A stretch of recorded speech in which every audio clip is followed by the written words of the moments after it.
Welcome to Techtastic, the podcast that explores the cutting-edge world of technology and its impact on society. We live in an age of rapid technological advancements, where innovation is driving everything from the way we work to the way we communicate, travel, and even think. With each passing day, new breakthroughs and developments are revolutionizing the world around us, presenting exciting opportunities as well as complex challenges. In this podcast, we'll delve into the latest trends and topics in the tech industry, examining how emerging technologies are shaping the future of society. From artificial intelligence and robotics to the Internet of Things and quantum computing, we'll explore the big ideas and key players driving these transformations. Along the way, we'll hear from experts, thought leaders, and innovators in the field as we seek to understand the implications of these advancements for our lives, our communities, and our planet. Join us on this journey of discovery and exploration as we navigate the fascinating and ever-evolving world of technology. This is Techtastic. And I'm your host, Christian Hammer. This week, I have with me very special guest, Ben Harris, who has also jumped into the AI space recently in a big way. His new organization is called Vigami, and we're going to go into that here briefly and talk about it. But he's local to the Pacific Northwest with me. Actually, lives fairly close to where I live, and I live in a very obscure part of the Pacific Northwest, so it's kind of fun to run into somebody that's got the same entrepreneurial spirit in the same space at some moment. So with that, let's get into the show. Hey, Ben, it's an absolute pleasure to actually have meeting you and interacting with you in person, sort of, in this virtual world. Yeah, no, it's great. Yeah, we got to know each other a little bit a couple of years ago when I mistook you for somebody else, and that was a serendipitous meeting. And it's really interesting that we both are moving towards AI. You were just telling me about your degree being in music, and you weren't necessarily a technology serial entrepreneur background. And I was just going to say, I don't know if you can see behind me the painting. I was going to ask about that. Yeah, I can see you have a little bit of an artistic flair as well. That's awesome. I think that's one of the things that's kind of is a mark of a good entrepreneur is there's an artistic, there's a creativity that's kind of comes with us, is that we see the world differently. That or we see it exactly as we see it. However you want to unpack that. Yeah, I don't know if there's really a difference. You might see it differently because you see it in a very, you have a lens through which you view the world and you apply that to it, and that's what makes it unique. Mm-hmm. As well as being I just said it, that's what makes it unique. We have our lens through which we view it. I remember this one time I wrote it was an orchestral piece, and I had it performed by the symphony at our college. And I wrote it in a key that was, I love the key, it was B major. But when you translate it to the instruments for that are like a B flat instrument, it gets into this very ugly key. And not necessarily B flat instruments, but there were certain instruments that have like a pitch transition, and they have to play in the worst key possible. It's horrible. And at the end of the first performance, they looked at me and they said, "Why did you do that? Why'd you write it in this key? We hate this key." And I'm like, it's the only key that sounds like it. It's the only key that sounds like it. And that's the same thing when you're in a startup world. Sometimes you might ask for something that doesn't make sense, and you'll get pushback. You'll get people critiquing your decisions, but there is a reason for you asking it that specific way. No, that's a really good insight. I dabble in music a little bit, just like anybody in tech seems to. I can't count the number of times I've seen a guitar in somebody's office, sitting there. I'm like, "Do you play?" They're like, "Oh, I dabble." I know a lot of technology, successful technologists, tend to be polyglots in a lot of different ways. They're music and art and technology, and maybe they speak multiple languages. And you definitely program in multiple languages if you're a coder. Yep. So it's not unusual. I used to think that when I was a kid, I stood out as being this person that was kind of good at a lot of things and great at one or two, but not as great as if I just focused on that one thing. If I was to have focused on music, maybe I would have been phenomenal at music, let's say. I know this is puffing myself up a little bit, but maybe. But I didn't find that interesting. And what was interesting was where something from this one domain, from this one part of my life, made me better at something else that was totally unrelated. Like that music and art piece makes me a hell of a lot better as a software engineer when I sit down and write code, because it's creative problem solving in a different way and you apply that lens to it. And so when I got involved in the high tech space and started being around a lot of entrepreneurs in particular, I found that it was like, that was my tribe. That was, people that had the same, that same superpower. And it was an amazing moment. And so I love connecting with other people like that. Yeah, well, and I think that's one of the things that really helps, again, the entrepreneur just be able to see the field, the landscape for what it is, and then, like, take the AI that's upon us right now. We now are, we're now 6 months into a public release of ChatGPT. Is it 6 months? Was it November 24? I think it was. Yeah. Ish. Yeah. So we're like 5-6 months into it. And I mean, it's totally taken the world by storm, because what was 1 million users in 5 days. Yeah, there's been if you've done this long enough, you've seen a couple major technological innovations that just kind of threw the world for a loop. And in my lifetime, before I was like involved in all this, was the desktop, the personal computer came into the world. All of a sudden changed the world, right? And then the World Wide Web, the first browser came out. The internet had been around for a full generation before that, in the 60s. But the World Wide Web all of a sudden came on the scene. Everything changed. And then smartphone. But AI is a whole order of magnitude bigger. And I keep trying to come up with exactly why I believe that to be true. It feels more like the Industrial Revolution than it does like the invention of the internet, which, I mean... Well, I'll give you a perfect reason why it's different. Because I've been working on a startup that has been kind of based around the video game industry for a number of years, and it's recently taken a very significant turn. And the reason is because of AI. So for last several years, I've been trying to develop we've had a business that's been centered around video game data. We have a large amount of video game data in our possession.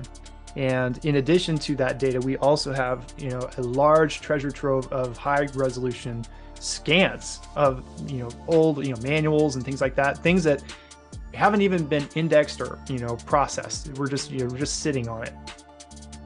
This is something I've been long time video game geek nerd. This is just something I was really passionate about. That's what started the project, that started the company.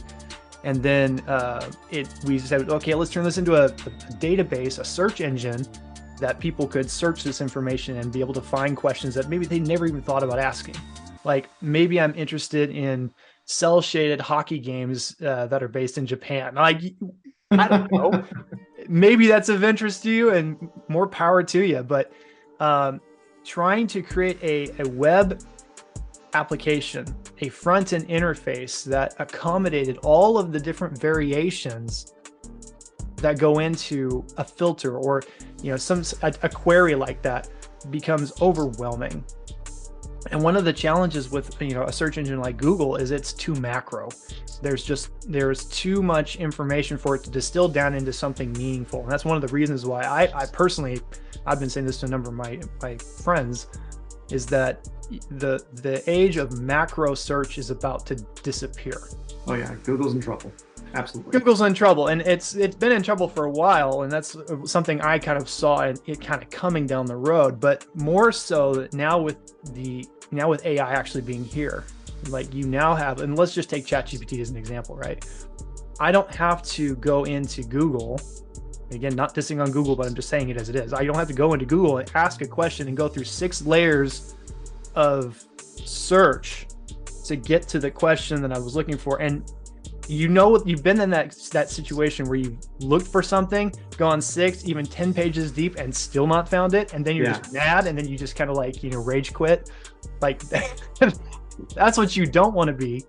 And then you go to something like ChatGPT and you ask it just as you think it, like the way that you would talk. Maybe you don't have the best English in the world. It doesn't matter. It can figure it out.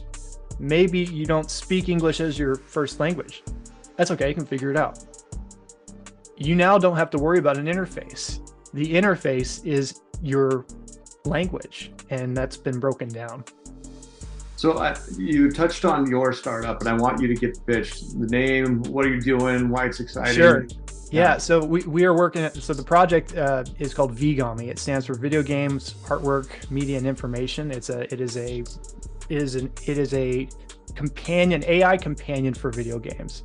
The idea is that we're basically taking all this data that we've been bringing together, and then coupling it with an AI so that you can ask it questions, like actually directly ask your questions, like, how do I beat this boss? What was the Konami code from way back when? How do I get the 30 lives? That's all I want to know. Or where are all the loot boxes in Assassin's Creed? I literally want to just know the answer. Just give it to me a list and let me be on my merry way. And we're taking that approach, just using natural language to ask those questions and be able to give you those responses.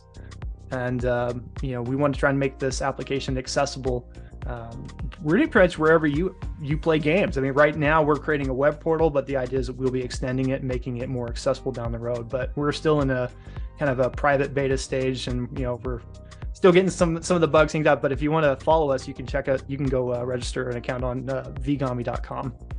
I will definitely do that because it sounds really, really interesting. I know that I'm not a huge gamer. I grew up with games. Like I'm probably the first generation that like gaming was always there and I was always involved in it.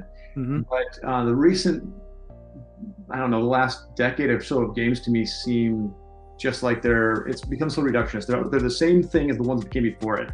All first-person computers are just like a slight variation of, the first of those, like Doom. Like there are slightly improved graphics or a little bit bigger game. Every now and then you'll get some gems that come out of there. Like, what was it? There's this game about a cat, Stray. It's pretty wild, and you'll get a game like that, or like Horizon Zero Dawn, which is just that are just masterpieces. But it's amidst so many of these rehashed clones of something that has come before. And I remember there was I don't know who said this, but there was a kind of a guiding principle back in Nintendo back in the 90s. It's just like, you do not do this. It's already been done. You can't do that. So you have to do something different. Yeah. And that's a principle I think that we've kind of let slip. It's like, hey, there's a business model there. Let's just reclone it like 6,000 times and until it stops selling. It's largely become true of all media. And I don't know, if you look at movies, everything is just it's the next in a series of a franchise. Mm. It's like it's Guardians of the Galaxy 3 or whatever the hell's coming out right now, right? That's where the money's at, and I think games are the same way. You found a winner, ride it forever until people are just exhausted with it, and then you can shut it down and find the next winner, hopefully. Yeah, I mean, like I don't know about you. I don't mean to speak for everybody, but I wanted Marvel to stop at the end of Endgame. Like, just stop. Just take a break, go on, sabbatical for a little bit, and come back in like 6-7 years from now with something good, Yeah. Go look at Image Comics or Dark Horse or somebody else. Yeah, build some comics, get some fan base up, and then come back with something that will really impress me. But just stop with the mass production. Yeah, and games, I still love playing video games. There's a couple on my machine right now that I'm enjoying because they're a little bit new takes on ideas, and I love new mechanics. So this is going to sound so stupid, but I'm actually building a game. I've been building a game forever. I've been into generative 3D models and stuff like that for a very long time. I love procedural generation of content in games, and have written some of the things that are used in the Unity world and stuff like that as well. So I've been working on this game, but it's largely based on Agar.io, if you've ever played that little casual game online where you're just a dot roaming around and you keep growing by consuming things. Yeah. Except taking that, putting it into 3D space in VR, and you're an energy being that's going around and consuming energy from stars and other energy beings. And so I've been screwing around with the space, and I do love it. I said I'm not much of a gamer, but that's just because I feel like the industry has just gotten so repetitive. I feel like that was based off of Shark, which was for the Intellivision. A little. It's actually kind of an homage to X-Wing versus TIE Fighter in a weird sort of way. I wanted to take that game and what made that so compelling, and it was one of the first big, I don't remember how many players you could have at a time, but you could have more than a dozen people playing at the same time. online with each other. And at the time, that seemed like such a big deal, but it was because they reduced the problems they had to solve to just a couple. And I was thinking about that and going, well, I just want to introduce one new mechanic. I don't really want it to be violent. I want it, and so I came up with this game idea. But sorry, I love it. I do love games. I don't want to destroy all my nerd credibility by saying I'm an anti-gamer or something. There's a little side note. Subnautica was one I just actually recently finished, and that was one of the best experiences I've had in a long time. If you haven't checked out Subnautica, wow. Yeah, I will have to. It strikes me as interesting that just as it became very approachable for people anybody can make a game today between the Unreal Engine and Unity. Like, you don't have to have a lot of technology chops. You can get into the Unreal Engine with no ability to code and go build a game. So speaking on that, because actually that's one of the things that I've been noticing with AI recently. Yes. Is that so ChatGPT has basically made me a better coder. And I actually do have quite a bit of, programming chops, but I don't flex them as much as I probably ought to. But like just last week, I was needing to write a Python script, and I was needing to batch basically 50,000 files on my local desktop, and I needed to get them processed from here to there, but in a very specific recursive way. And I know I can do that with Python. It was just one of those things where I was like, I've been a little rusty, haven't cracked out the Python in a while. So I literally just went into ChatGPT, pseudo coded my solution, and it gave me an entire solution top to bottom that worked. There was like one or two little errors, but I saw them, fixed them, and within 15 minutes, I had my entire solution coded out. Oh, wow. But this is actually directly relevant, I think. So you've got the historical, like, media became easy to create. Anybody can make a movie, anybody can make a TV show because the camera equipment, everything's gotten so cheap, the software's available for everybody.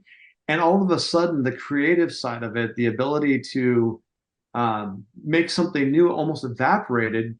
And I think it's because once there's that mass proliferation and anybody can do it, the only things that get noticed are those things with a big budget. And big budgets only come to things that are a proven quantity. Nobody's going to put $100 million behind some indie movie that some guy in his garage is making. And I worry about that with AI and with like innovation in general. Well, and I heard actually there were two quotes I think I heard recently. The first one was that AI is not going to replace jobs. It's people who don't use AI that are going to lose their jobs, or something to that effect. I think actually OpenAI was the one who said that. The other one was to the effect of, and actually I think I was the one who said it, so I don't know if it's a quote or not. It's just me just thinking out loud. But it had to do with the fact that my co-founder and I were talking about engaging with Fiverr artists now with Midjourney. Midjourney is an AI tool that you can use for those who don't know about it. You can type in this like /imagine, and then paint your scene that you're thinking about, and it will, using AI based off of this like large repository of images that it's trained off of, come up with an amazing caption or illustration based off of what you tell it to do. And it's phenomenal. I mean, it's not perfect, but it is phenomenal. And in terms of getting something close, or if not exactly what you're looking for, just from a 30-second, just typing my thoughts in and just hitting commit, it does an amazing job. And we were talking about, what is this going to do to Fiverr artists? And I said, well, I think there's still going to be a market for Fiverr artists, especially those who realize the value of this tool as a means to put together mock-ups for free. It's like, you're looking for something, here's some mock-ups. Which of these are good for you? Which ones do you like? And then taking that as a baseline and then going the extra mile and making it perfectly the way that your client's looking for. And I think that's where if you don't have if you're not leveraging the tools that are available to you, it's just like any industry at any point in time, you're going to become the dinosaur. Oh yeah, no, I 100% agree with that. The concern is not it's going to disrupt and take away jobs. I actually think that as an artist who just really I really got into painting again like 6 months ago. And guess what happened about 6 months ago? We were just talking about that, right? And so I had an art show, everything sold out. It was wonderful. I really enjoyed that process. But then the generative diffusion models hit the market. I was all of a sudden playing with them. I'm like, wow, everything I can think of, the hallucinations in my head, somebody could just type that out and they're going to get a far better image than anything I could ever create. Is there a place for my creation anymore? And yeah, of course, people are still going to want they're not, when they're buying art, they're not buying the physical good, they're buying the narrative behind it.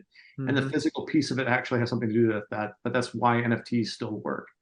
But the part that I worry about is I don't know, I guess it's once anybody can do something, you get so much noise, just so much stuff being created, that how do you find the good things that have been created, the things that have, if it's imagery and you're looking for beauty, how do you find the beautiful image when there's mountains of garbage out there? Well, it goes back to my micro search philosophy, in that if you have a macro search solution, like, again, just using Google, not picking on them, but if we're talking about Google and it's suddenly being flooded by just massive amounts, and I do mean massive amounts of images and content, how is it to know?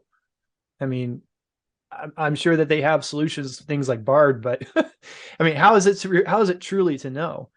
And I think that there is an element of curation that will always be necessary for quality, whether that curation is manual, human fed, or whether it's something that can be automated is, still to be determined. But at this juncture, I think that's one of the things that's ultimately going to play into this, is that curation aspect of it. It's just like if you go to an art show, there's a curator. Yeah, and actually, as you said that, I'm like, oh, it comes full circle. We're back to the beginning of the internet. And here we go again. So I want to pull this back to Vigami. Say the name again. Vigami is how I want to say it, but I know that's not right. Yeah, Vigami. Yeah, Vigami. Vigami. Yeah. So pulling it back to Vigami, there's this is a new thing that's going to be coming out. New games are coming out at a very rapid pace. Sure. And that knowledge base has to get into your AI tool. You need the data coming in. I'm curious, how are you going about capturing that fraud? Like, just there's so many games being created right now. How do you pull that in? How do you make sure? I mean, honestly, the part of that's going to be a little bit of the secret sauce, but at the same time, one of the things we want to be adamantly trying to do is make partnerships with the companies that are doing this stuff. Like, we're working with Valve and getting their Steam database into our system, so that way people can ask questions about their games, but not only ask questions, but be able to, hey, I want to buy this game. How do I buy this game? Just click buy.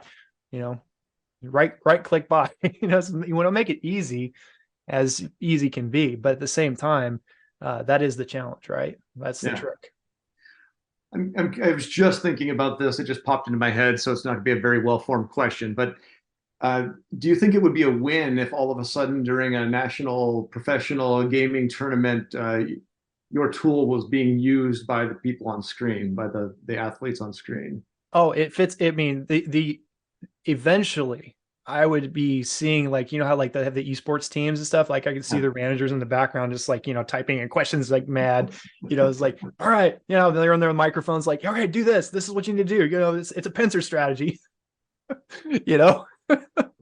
The coaches and managers would be the ones using the tool. I think that'd be fantastic. It would be a huge win. Yeah. Just be like the coaches, like on the sidelines of the NFL, they've got their little, Motorola headsets, and, they're getting their instructions. So we're actually, I try to keep this at a 15-ish minute podcast so that it's something very consumable, because I produce them every day. Mm-hmm. Is there any last words you want to give to the audience? I really appreciate just kind of being on here. Happy to come back if you have any other conversations you want to kind of jump into. I love talking about video games and AI tools. I think this is an amazing space for everybody to be looking closely into, and I'm very excited for the future. Well, Ben, thank you again for being on the show. Really love to have you. We'll definitely have you back again. And for the audience out there, thank you for listening in. I hope you subscribe to the podcast. I am trying to put these out daily. And any feedback from you is warranted and wonderful. If you'd like to be on the show like Ben was today, we'd love to have you on, especially if you've got a startup in the space and especially in AI. But I'm not going to limit it to just that. If you've got something that you want to share with the world, some amazing new announcement, we'd love to be the ones to share it with you. So my email address, the best way to get a hold of me is hammer@techtastic.tech. Thank you and hope to see you next time.